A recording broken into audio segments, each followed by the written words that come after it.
বুবানকে school থেকে আনার সময় হয়ে যাচ্ছে। ডালে ফোড়ন দিতে দিতে চট করে একবার ঘড়িতে সময়টা দেখে নিল অদিতি। মর্নিং স্কুল বুবানের 12টায় ছুটি হয়। এখন 11টা বাজে। 11:30টায় বেরোতে হবে। তাড়াতাড়ি হাত চালালো অদিতি। ডাল আলু ভাজা হয়ে গেছে, বুবানের প্রিয় খাবার। একটা ডিম অমলেট করে নিলেই এখন বুবানের খাওয়া হয়ে যাবে। তারপর ফ্রিজে রাখা রুই মাছের টুকরোগুলো দিয়ে কিছু একটা করে নিলেই দুপুরের মতো নিশ্চিন্ত। আবির লাঞ্চ করতে বাড়িতেই আসে প্রতিদিন। লাঞ্চ করে আবার দোকানে ফিরে যায় ও। বেশ বড় একটা মেডিসিন স্টোরে কাজ করে আবির। যে মাইনে পায় তাতে 2.5 জনের ছোট্ট সংসার চলে যায় মোটামুটি। রান্নাটা মোটামুটি গুছিয়ে রেখে ড্রেস চেঞ্জ করতে গেল অদিতি। তখনই ফোনটা বেজে উঠল। ফোনটা রিসিভ করলো অদিতি। কি রে দিদি, কেমন আছিস রে মা? ও প্রান্তে ছোট মামা। ভালো আছি ছোট মামা, তোমাদের খবর কি? আমাদের খবর দিতেই তো ফোন করলাম। কৌশিকের বিয়ে ঠিক করে ফেললাম রে। বেটা বিয়ে করবে বলে খেপে উঠেছে, তাই শুভস্র শীঘ্রম করে ফেলাই ভালো। কি বলিস? হা হা হা। দরাজ গলায় হাসছে ছোট মামা। ভালো করেছো ছোট মামা। ঈশানী খুব ভালো মেয়ে। এমন মেয়েকে ছেলের বউ হিসেবে পাবে। যত তাড়াতাড়ি সম্ভব করে ফেলাই তো ভালো। হ্যাঁ, সে তো ঠিকই, কিন্তু সবকিছু যে তোদেরই সামলাতে হবে রে মা। আমরা দুই বুড়ো বুড়ি কত আর পারবো বল? মিমিকেও বলে দিয়েছি, ও তো পারলে কালই চলে আসে। হা হা হা। হাসছে ছোট মামা।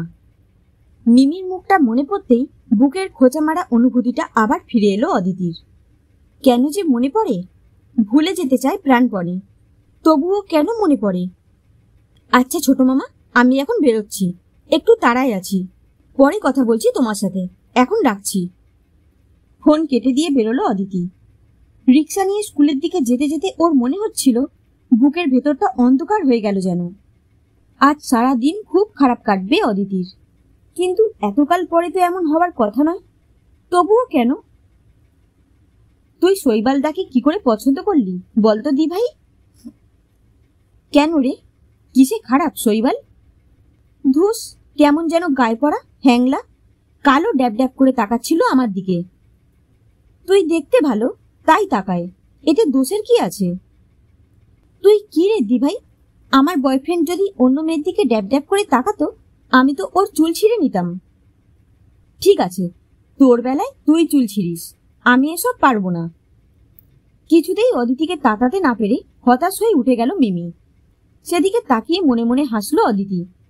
মিমি যা বলছে ঘটনা ঠিক তার উল্টো। শৈবাল অনেকদিন বিরক্ত হয়ে বলেছে, তোমার মামাতো বোনটা ভারী গায়ে পড়া, বড় বিরক্ত করে। ফেসবুকে সমানে মেসেজ করতে থাকে, দেখা হলে কেমন একটা চোখে তাকিয়ে থাকে, ভালো লাগে না একেবারে। অদিতি তখন বলেছে, ঠিক আছে, পাত্তা দিও না, ও অত কিছু বোঝে না, এখনো ছেলে মানুষ আছে, তোমাকে হয়তো ওর পছন্দ। ভালোই তো। ভালোই তো, তুমি এমন বলছো? শৈবাল হাঁ করে তাকিয়ে থাকে। আমার প্রেমিককে অন্য মেয়েরা পছন্দ করে, কিন্তু সে আমি ছাড়া আর কাউকে পাত্তা দেয় না, এমনটা ভাবতেও কত আনন্দ। হাসে অদিতি। শৈবালও হেসে ফেলে এবার। মাথাতে আসেও বটে তোমার। অদিতির মামার বাড়ির পাশে শৈবাল ওরা এসেছে কয়েক বছর হলো। এক পাড়ায় থাকতে থাকতেই দুজন কবে যে এত কাছাকাছি চলে এসেছে বলতে পারে না দুজনের কেউই। মিমি সব জানে এই ব্যাপারে। ছোট মামা আর মামি অবশ্য এখনো বোঝেননি কিছু। অদিতির মাঝে মাঝে কষ্ট হয় মিমির জন্য, মাঝে মাঝে রাগও হয়। ও যখন জানে শৈবাল অদিতিকে ভালোবাসে, তখন কেন এমন করে? মিমি কি অদিতির ভালোবাসায় ভাগ বসাতে চায়? সেটা যে ঠিক নয়, ওটুকু বোঝার মতো বয়স হয়েছে নিশ্চয়ই মিমির। মিমিকে এই ব্যাপারে কড়াভাবে কিছু বলতেও কেমন বাধে। ছোট মামা বা মামির কানে গেলে তারা কি ভাববেন কে জানে। ছোট মামার মতো মানুষ অদিতি খুব কমই দেখেছে। তিনি না থাকলে আজ অদিতি কোথায় ভেসে যেত কে বলতে পারে। খুব ছোটবেলায় অদিতির মা মারা যান। বাবা অদিতিকে মামা বাড়িতে ছেড়ে দিয়ে দায় ঝেড়ে ফেলে। সেই থেকে মামা বাড়িতেই ছিল অদিতি। বাবা কখনো খোঁজও নেয়নি ওর। শুনেছিল বাবা আবার বিয়ে করেছে। অদিতিকে নিয়ে মামা বাড়িতে অশান্তি লেগেই থাকতো। যতদিন দিদা ছিল ততদিন ভালোই ছিল সবকিছু, কিন্তু দিদা মারা যাবার পর থেকেই ওর জীবনে অশান্তি ঘনিয়ে আসে। মা মরা, বাপে তাড়ানো মেয়ের দায়িত্ব নিতে প্রত্যেকেরই যথেষ্ট আপত্তি ছিল। শেষ পর্যন্ত সবাই মিলে ঠিক করা হয়েছিল অদিতিকে ওর বাবার কাছেই পাঠিয়ে দেওয়া হবে। কিন্তু বেঁকে বসলো ছোট মামা, বলল, যে বাবা এতদিনে একবারও মেয়ের খোঁজ নেয়নি তার কাছে দিতিকে পাঠানোর চেয়ে ওকে জলে ফেলে দেওয়াও ভালো। দিতিকে নিয়ে তোমাদের এত অসুবিধে থাকলে আমি নিয়ে যাব ওকে। ছোট মামা তখন আসানসোলে থাকতো মামি আর 2 বছরের মিমিকে নিয়ে। সেখানেই অদিতিকে নিয়ে তুলল। মামিও কোনো বিরক্তি ছাড়াই গ্রহণ করলো অদিতিকে। সেই থেকে এখনো পর্যন্ত আর কোনো কষ্টের মধ্যে থাকতে হয়নি অদিতিকে। এর জন্য ছোট মামা আর মামির কাছে কৃতজ্ঞতা শেষ নেই অদিতির। মিমির পরে কৌশিকের জন্ম, অদিতি যখন 6 বছরের। মিমি আর কৌশিকের সঙ্গে অদিতির কখনো কোনো ফারাক করেননি ছোট মামা আর মামি। অন্তত অদিতি তো সেই রকমই মনে করে। শৈবালকে নিয়ে মিমির বাড়াবাড়িকে অদিতি ছেলে মানুষই ভাবলেও মিমি যে তলে তলে কতখানি ডেসপারেট হয়ে গেছিল তার কণা মাত্র আন্দাজ করতে পারেনি। যেদিন বুঝল সেদিন আর কিছুই করার ছিল না। বেশ কিছুদিন থেকে শৈবাল হঠাৎ এড়িয়ে চলতে শুরু করেছিল অদিতিকে। দিশেহারা অদিতি একদিন শৈবালের মুখোমুখি হয়ে জানতে চেয়েছিল ওর হঠাৎ বদলে যাওয়ার কারণ। শৈবাল পরিষ্কার জানিয়ে দিয়েছিল, মা নেই বাবা নেই এমন মেয়েকে ঘরের বউ করতে চান না মা। তুমি তো আগেই জানতে সব, তাহলে মায়ের সিদ্ধান্তের প্রতিবাদ করলে না কেন? আকুল হয়ে জানতে চেয়েছিল অদিতি। আমি বলেছিলাম মাকে, কিন্তু তারপরে এমন এক কথা কানে এলো যার পর কিছুতেই মা তোমাকে বাড়ির বউ করে আনতে রাজি হলেন না। কি কথা? জানতে চেয়েছিল অদিতি। তোমার মা নাকি পাগল হয়ে গিয়ে মারা গেছিলেন। ফ্যাকাশে হয়ে গেছিল অদিতির মুখ। সে কোনো মতে বলেছিল, তুমি কি করে জানলে? আমি কি করে জানলাম পরে শুনবে, আগে বলো এই ব্যাপারটা সত্যি কিনা। হ্যাঁ, আমিও এমনটাই জানি, যদিও তখন আমি খুব ছোট, কিছুই মনে নেই ভালো করে। শুনেছি মা ডিপ্রেশনের পেশেন্ট ছিল, সারাক্ষণ চুপ করে বসে থাকতো। হঠাৎ করে উপসর্গগুলো বাড়তে শুরু করে, শেষ পর্যন্ত মেন্টাল অ্যাসাইলামে পাঠাতে হয়। সেখানেই মা মারা যায়। কিন্তু হঠাৎ করে কথাগুলো কেন উঠছে শৈবাল? তুমি এত বড় কথা আমাকে গোপন করে গেলে কেন? অদিতির কথার উত্তর না দিয়ে পাল্টা প্রশ্ন করেছিল শৈবাল। নিজের মায়ের সম্বন্ধে এরকম একটা কথা আমার বলতে ভালো লাগবে কি করে, তাই বলিনি। যদি বুঝতাম এই কথাটা এত গুরুত্বপূর্ণ তবে অনেক আগেই বলে দিতাম। গুরুত্বপূর্ণ নয় কি এই কথা? তুমি ইচ্ছে করে বলনি যাতে বিপদে না পড়ো। অদিতির দিকে আঙুল তুলেছিল শৈবাল। বিশ্বাস করো শৈবাল, এরকম কিছুই নয়। শোনো অদিতি, এ নিয়ে আমি আর কোনো কথা বলতে চাই না। মা চায় না তোমার সঙ্গে আমার বিয়ে হোক, ব্যাস কথা এখানেই শেষ। মায়ের কথায় প্রেম করতে শুরু করেছিলে আমার সাথে? শয়তান বদমাস কোথাকার, কেন আমাকে এভাবে ঠকাচ্ছ তুমি? কে কাকে ঠকিয়েছে সে তো পরিষ্কার বোঝা যাচ্ছে। বিদ্রুপের হাসি শৈবালের মুখে। মানে? এত বড় কথা লুকিয়ে আবার মানে জিজ্ঞেস করছো? তোমার মায়ের অসুখের বীজ যে তোমার মধ্যেও নেই তা কে বলতে পারে? সবকিছু জেনেও আমার মা তোমাকে মেনে নেবেন ভাবলে কি করে? ভবিষ্যতে তুমিও যদি তোমার মায়ের মতো অপ্রকৃতিস্থ হয়ে যাও তখন কি হবে অদিতি? আর একটা কথাও বলতে পারেনি অদিতি। বলার মতো কিছুই তো ছিল না। একটা মানুষ কি এভাবে পাল্টে যেতে পারে? একটা অন্যরকম সম্ভাবনা উঁকি দিচ্ছিল অদিতির মনে। সেই রাতেই অদিতি যখন লুকিয়ে লুকিয়ে কাঁদছিল, মিমি নির্লজ্জের মতো বলেছিল, এখন কাঁদছিস কেন তুই? এতদিন ধরে শৈবাল তাকে ঠকানোর বেলায় মনে ছিল না? সন্দী ভাই, শৈবালের সাথে আমার বিয়ে হবে। মাসিমা মানে শৈবালের মা খুব ভালোবাসেন আমায়, একেবারে নিজের মেয়ের মতো। শৈবালও ভালোবাসে আমায়। অদিতি কান্না ভেজা গলায় কোনো মতে বলেছিল, তুই এমন করলি কেন মিমি? বেশ করেছি, শৈবাল শুধু আমার, ওর জন্য সবকিছু করতে পারি আমি। তুই শুধু শুধু ওকে ঠকাচ্ছিলিস, আর আমি বুঝি বসে বসে সব দেখতাম। স্তব্ধ হয়ে গেছিল অদিতি। ছোট বোনটার এমন আচরণে গভীর ক্ষত তৈরি হয়েছিল বুকের ভেতরে। গভীর দুঃস্বপ্নেও অদিতি কখনো ভাবেনি মিমি এমন কিছু করতে পারে। শৈবাল ঠকিয়েছে বলে যতটা না কষ্ট হয়েছিল তার চেয়েও দ্বিগুণ কষ্ট হয়েছিল ছোটবেলা থেকে একসাথে বড় হওয়া বোনটার এমন পরিবর্তনে। এরপর থেকে আর একটা কথা উচ্চারণ করেনি অদিতি এ ব্যাপারে। চুপচাপ দেখে গেছিল সবকিছু। মিমি কিছুদিনের মধ্যেই বাড়িতে জানিয়ে দিয়েছিল সে শৈবালকে বিয়ে করতে চায়। ছোট মামা আর মামি মেনেও নিয়েছিলেন মিমির কথা। অদিতি বুঝেছিল শৈবালের সাথে ওর সম্পর্কের ব্যাপারে ছোট মামাদের কিছুই জানায়নি মিমি। সব কষ্ট বুকের মধ্যে চেপে রেখে প্রাণপণে স্বাভাবিক হওয়ার চেষ্টা করেছিল অদিতি, কিন্তু পারছিল না কিছুতেই। দুই প্রিয় মানুষের বদলে যাওয়ার চেহারা দেখতে দেখতে শেষ হয়ে যাচ্ছিল ও একটু একটু করে। ঠিক সেই সময় ওর আবিরের সাথে আলাপ। ডুবন্ত মানুষ যেমন খড়কুটো দেখলে আঁকড়ে ধরতে যায়, ঠিক সেভাবেই আবিরকে আঁকড়ে ধরেছিল অদিতি। ভদ্র শান্ত আবির মানুষ হিসেবে খুব ভালো হলেও ও ওষুধের দোকানের কর্মচারী জেনে ছোট মামা ওরা আপত্তি করেছিলেন খুব, কিন্তু অদিতি কারো কথা শুনতে চায়নি। জেদ ধরে আবিরকে বিয়ে করে ও বাড়ি থেকে বের হয়ে এসেছিল। এখন অদিতি জানে ওর সেই সময়ের সিদ্ধান্তটা একেবারেই ঠিক ছিল। আবিরের মতো মানুষের হাত ধরে একেবারেই ভুল করেনি সে। হয়তো আবির অনেক টাকা রোজগার করে না, কিন্তু ওর মতো মনের মানুষ লাখে একটা হয়। 8 বছর ধরে গভীর মমতায় অদিতিকে আগলে রেখেছে। সেই তুলনায় শৈবালের মতো প্রতারক আর নিচ মনের মানুষের সাথে ওর জীবন জড়ায়নি বলে ঈশ্বরকে ধন্যবাদ দেয় অদিতি। বুবানকে স্কুল থেকে নিয়ে এসে স্নান করিয়ে ভাত খাইয়ে ঘুম পাড়িয়ে দিল অদিতি। মনের ভেতরটা তছনছ হয়ে আছে এখনো।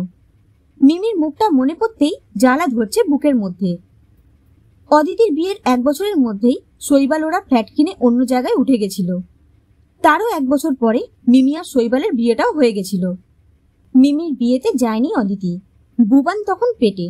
ডক্টর রেস্টে থাকতে বলেছেন, এই অজুহাতে মিমির বিয়েতে যাওয়াটা আটকে ছিল অদিতি। আবির সব জানত, তাই অবাক হয়নি। মিমির বিয়ের পরে মাঝে মাঝেই মামা বাড়িতে গেছে অদিতি।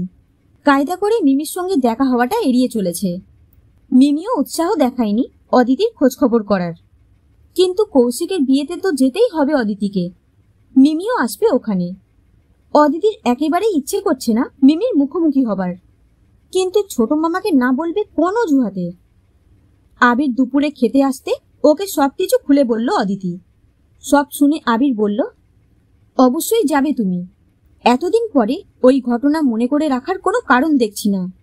তাছাড়া তুমি কেন মুখ লুকিয়ে ফিরবে? অন্যায় তো মিমি করেছিল, তুমি নও। এত ভেবো না, নিশ্চিন্তে যাও, ভাইয়ের বিয়েতে মজা করো। আবিরের কথায় অনেকটা স্বস্তি পেয়েছিল অদিতি।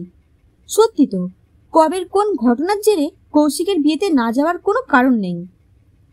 কিছুদিন বাদেই অদিতি আর বুবানকে ছোট মামার বাড়িতে পৌঁছে দিয়ে গেল আবির। সেও আসবে 2 দিন বাদেই। মিমি কল কল করে কথা বলেই যাচ্ছিল অদিতি আসার পর থেকে। কিরে দিভাই, এতদিনেও ছোট বোনের একটা খবর নেবারও প্রয়োজন মনে করলি না? নাকি ভুলেই গেছিলি বোনটাকে? মৃদু হেসে চুপ করেছিল অদিতি। ওর অবাক লাগছিল মিমির কাণ্ড কারখানা দেখে। ও কি সব ভুলে গেছে, নাকি ভুলে যাওয়ার ভান করছে? এত সহজ আছে কি করে মিমি? কই, অদিতি তো সহজ হতে পারছে না।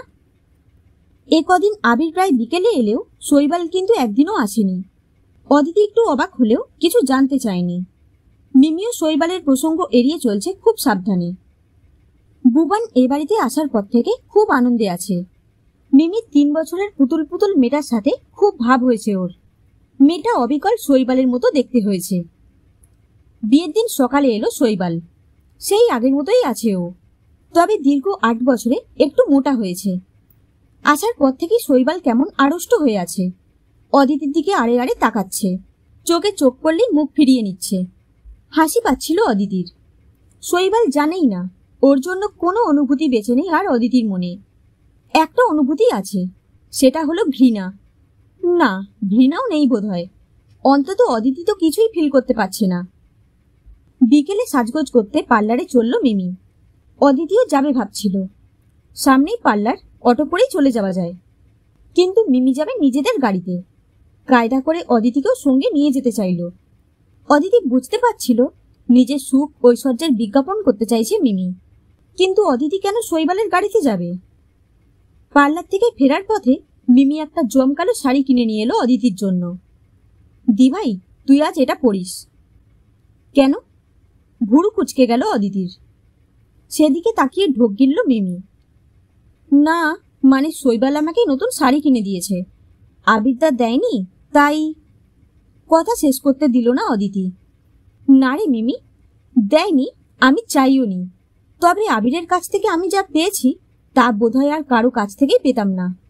বেশিরভাগ মানুষকেই দেখি তো একজন আরেকজনকে ঠকাচ্ছে, কায়দা করে এ ওর জিনিস কেড়ে নিচ্ছে, তবুও তাদের লজ্জা হচ্ছে না। আবির অমন নয় মোটেই, তাতেই আমি খুব খুশি। মিমির মুখ কালো, শৈবাল বিবর্ণ, সবাই মুখ চাওয়াচাওয়ি করছে কাণ্ড দেখে। অদিতির এমন কথার মানে বুঝতে পারেনি কেউ, তবে যার বোঝার সে বুঝে গেছে ঠিকই। মেয়ের বাড়িতে পৌঁছে বিয়ের হুলুস্থুলোর মাঝে অদিতি লক্ষ্য করছিল শৈবাল বারবার ওর দিকে তাকাচ্ছে। বিরক্ত হচ্ছিল অদিতি। কেন এমন করছে শৈবাল? এতটুকুও লজ্জাবোধ কি নেই ওর? খাওয়া শেষে আইসক্রিমের কাপ হাতে কোণের দিকে চেয়ারে গিয়ে বসলো অদিতি। বুবানকে নিয়ে আবির তখনও খাচ্ছে। শৈবাল বোধহয় অদিতিকে একা পাওয়ার সুযোগের অপেক্ষায় ছিল। এখন সুযোগ বুঝে চট করে পাশে এসে বসে পড়ল। বিরক্ত হলেও কিছু বলল না অদিতি। ওই লোকটার সামনে বিরক্তি দেখানো মানেই ওকে গুরুত্ব দেওয়া। তাই শৈবালকে একেবারে পাত্তা না দিয়ে ধীরে সুস্থে আইসক্রিম খেতে লাগলো। কিছুক্ষণ উসকুস করে শৈবাল যখন দেখলো অদিতি পাত্তাই দিচ্ছে না ওকে, তখন বলল, আই এম সরি অদিতি। কিছু বললে? তাকালো অদিতি। বলছি আমি সরি। কেন? অবাক হলো অদিতি। তোমার সঙ্গে অন্যায় করেছি আমি, এখন বুঝতে পারছি কত বড় ভুল করেছিলাম। মিমি একেবারে ছিনে জোকের মতো লেগেছিল আমার গায়ে, ঝেড়ে ফেলতে পারিনি কিছুতেই। কি থেকে যে কি হয়ে গেল। অন্যায়? তুমি আমার কত বড় উপকার করেছো জানোই না। তোমার জন্যই তো আবিরকে খুঁজে পেলাম, নইলে তোমার মতো দুমুখো সাপের সাথে সারা জীবন কাটাতে হতো। তোমার মতো মানুষেরা কখনো কারো হতে পারে না। আমার সামনে বসে মিমির সম্বন্ধে এভাবে কথা বলতে লজ্জা করছে না তোমার? কষ্ট হয় মিমির জন্যে, বেচারিকে সারা জীবন তোমার মতো দুমুখো সাপের সাথেই কাটাতে হবে। হতভম্ব শৈবালকে বসিয়ে রেখে উঠে গেল অদিতি। মিষ্টি পান খেতে হবে একটা, বেজায় বমি পাচ্ছে তখন থেকে। এগিয়ে গিয়ে মিষ্টি পান মুখে দিল অদিতি। আবির বুবানকে টেনে টেনে নিয়ে চলেছে মুখ ধোয়াতে। সেদিকে তাকিয়ে বমি ভাবটা কেটে গেল অদিতির। জীবনটা কত সুন্দর, কতগুলো নোংরা লোকের জন্য কষ্ট পেয়ে এই জীবনটা নষ্ট করার কি কোনো মানে হয়? সব চাওয়া পাওয়ার হিসেব যে মিলতেই হবে তার কি কোনো মানে আছে?